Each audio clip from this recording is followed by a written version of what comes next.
విద్యాశాఖలో పనిచేస్తున్న సమగ్ర శిక్ష అధికారులు వెంటనే మీరిచ్చిన మాట కదా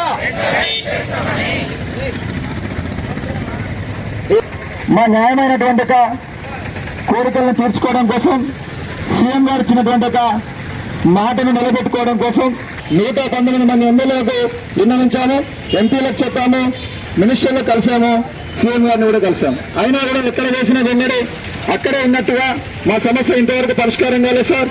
గతంలో మేము చేసినటువంటి సమ్మెల వద్దకు వచ్చి రాబోయే నెలలో మీ సమస్య పరిష్కారం పెంచుతామని చెప్పని హామీ ఇచ్చారు.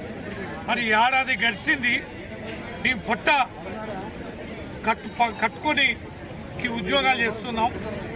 వేతనాలు పెంచండి, మమ్మల్ని రెగ్యులరైజ్ చేయండి. మీ ఎవరికి పోటీ కాదు. నేను చిన్న స్థాయి నుంచి అనేక సంవత్సరాలుగా నేను చేస్తున్న సేవని గుర్తించి ఆదుకోండి అని చెప్పని, మీరిచ్చిన మాట నిలబెట్టుకోండి అని చెప్పని వారు విజ్ఞప్తి చేస్తూ దీక్షలు చేస్తున్నారు.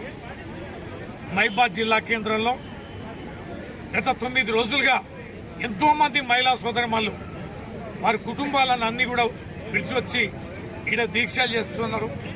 బాధాకరం, దిగ్భ్రాంతికరం.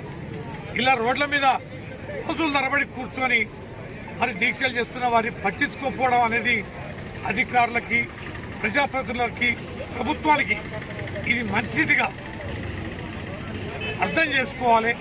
ఇచ్చిన మాట నిలబెట్టుకోవాలి. అలా కొత్త ఉద్యోగాలు అని తల్లాడుతున్నాం, తపన పడుతున్నారు. కానీ ఉద్యోగాలు చేస్తున్న, ఇంత కష్టపడి పనిచేస్తున్న వీళ్ళకి జీతాలు ఉదయతోకంత ఉన్నాయి. సంవత్సరాల తరబడి ఎదుగు బతుకు లేక వారి బ్రతుకులు వెల్లదీస్తున్నారు. వాళ్ళ పిల్లలు కూడా పెద్దగా అవుతున్నారు. కుటుంబ పోషణ భారం, ఖర్చులు పెరిగిపోయినాయి. ఈ 8-10 వేలతోటి ఇన్ని సంవత్సరాల నుంచి ఎలా మా కుటుంబాల్ని బ్రతికించుకోవాలని వారి వేదన చెప్తుంటే గుండె తరక్కపోతుంది. ఇప్పటికైనా మనసు కరగాలి, అర్థం చేసుకోవాలి. ఇలాంటి ఆడబిడ్డలకి, ఇలాంటి ఉద్యోగస్తులకి కాస్త కడుపు నింపే పని చేయండి, వారి వేతనాలు పెంచండి, రెగ్యులరైజ్ చేయండి అని బీఆర్ఎస్ పార్టీ తరఫున కూడా మేము విజ్ఞప్తి చేస్తున్నాం. ప్రభుత్వం తక్షణమే ఈ వీధి సమస్యను పరిష్కరించాలని కోరుతూ మహబూబాబాద్ జిల్లా కేంద్రంలో దీక్షా శిబిరాన్ని సందర్శించి వారికి సంపూర్ణమైనటువంటి మద్దతును మా పార్టీ తరఫున ఇవ్వడం జరిగింది. జై తెలంగాణ, జై.